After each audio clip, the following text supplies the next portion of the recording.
Друзья, всех рад поприветствовать. Сегодня сделаем небольшую заметку. Она касается темы диагностики неисправностей. Автомобили, к сожалению, у нас не молодеют. Время берет свое. На многих автомобилях уже достаточно большое количество применяемых неоригинальных запчастей. В итоге имеем автомобиль Toyota RAV4, год выпуска примерно 2012, 2.4, лонг-версия, пробег 200 тысяч плюс километров. И владелец пожаловался на такую первоначальную неисправность, как скрип спереди непонятного происхождения, и потом в дальнейшем еще к скрипу спереди добавились небольшие стуки, непонятные в рулевом управлении при вращении рулевым колесом. Эти стуки больше напоминали неисправность промежуточного рулевого вала, и в итоге на каком моменте хочу акцентировать ваше, друзья, внимание. Иногда для того, чтобы выявить правильно неисправность, требуется диагностика, которая занимает достаточно большой промежуток времени. То есть это иногда целый день, 2 дня, месяц, полгода, год и так далее. То есть есть такие виды неисправностей, которые не удается в одни руки быстро локализовать и выявить. В данном случае мы неисправность искали, наверное, в течение месяца, в несколько заходов. Первый заход был у нас, это смазка втулок переднего стабилизатора, чтобы понять, в них причина скрипа либо нет, потому что скрип то есть, то нет, как бы он присутствует с утра, пока машина едет до сервиса, скрип пропадает, и в итоге получаются такие качели, когда непонятно с чего начинать и откуда отталкиваться. В итоге RAV4, выявлена неисправность опоры амортизатора справа, это причина скрипа. Сейчас попробую симулировать неисправность. Опоры уже не оригинальные, и в результате произошла вот такая вот неприятность. То есть можно видеть, что произошло отслоение вот этой части опоры. Как бы она вроде бы вся резиновая, все вроде бы здесь все резиновое, но в итоге шток амортизатора у нас крепится на вот эту часть опоры внутреннюю, и по идее опора на данном автомобиле она неподвижная. Шток амортизатора стоит неподвижно при вращении рулем, а вращается пружина за счет вот этого опорного подшипника. То есть в этой конструкции у нас шток амортизатора неподвижен, вращается сам корпус амортизатора вместе с пружиной. Но в некоторых случаях возникает вот такая подвижность. И в результате мы имеем скрип. Берем исправную опору, по которой нет проблем, и сравниваем. Здесь чашка стоит жестко.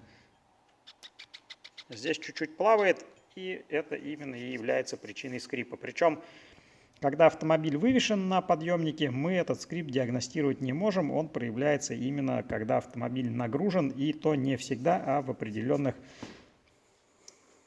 временных интервалах. Это момент номер один, то, что касается скрипа. Дальше возник момент номер два, это стуки в рулевом управлении. И, как оказалось, всему виной опорный подшипник, который начинает подкусывать при вращении рулем. То есть у нас получается корпус амортизатора вместе с пружиной начинает поворачиваться. Потом у нас опорник закусывает. Мы силой продолжаем выворачивать рулевое колесо.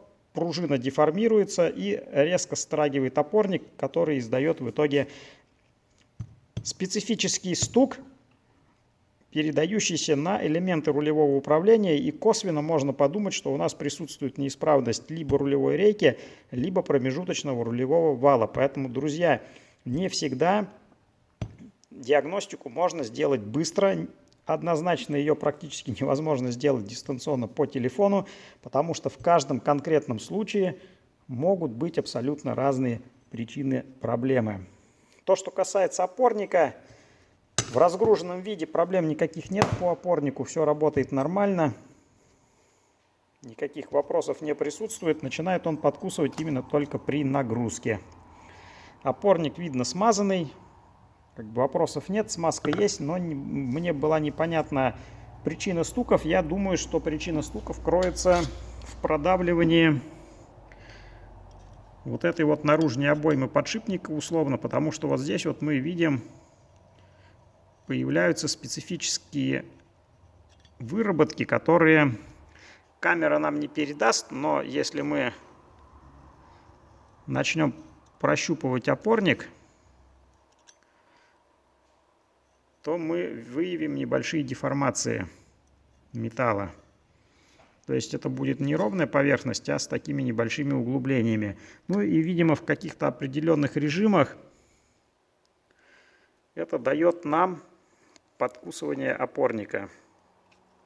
Потому что в явном виде проблем в принципе не видно. Подшипники на месте, подшипники смазаны, но тем не менее все это дело почему-то начинает жестко подкусывать. В общем, я предполагаю, что это всему виной вмятины вот здесь вот в рабочих поверхностях, по которым перекатываются шарики, либо еще какие-то интересные моменты.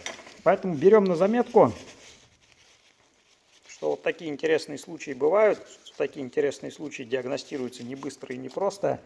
И с учетом того, что стоимость оригинальных запчастей сейчас достаточно кусачая, приходится работать уже с каким-либо более-менее адекватным неоригиналом по адекватной стоимости. То есть сегодня мы заменили 2 опорных подшипника вместе с самими опорами. Все это идет в комплекте.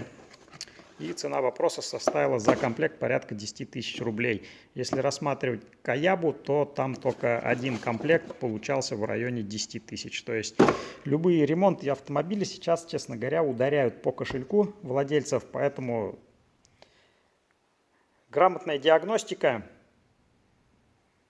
имеет место быть, и спешка здесь ни к чему. Потому что просто так менять шило на мыло, я считаю, не совсем сейчас адекватно, и надо смотреть в оба глаза и более-менее как-то точно стараться выявить и локализовать неисправность. Благодарю, друзья, всех за внимание. Желаю всем здоровья, удачи и благополучия, и чтобы ваши железные друзья вас не подводили. Всем пока.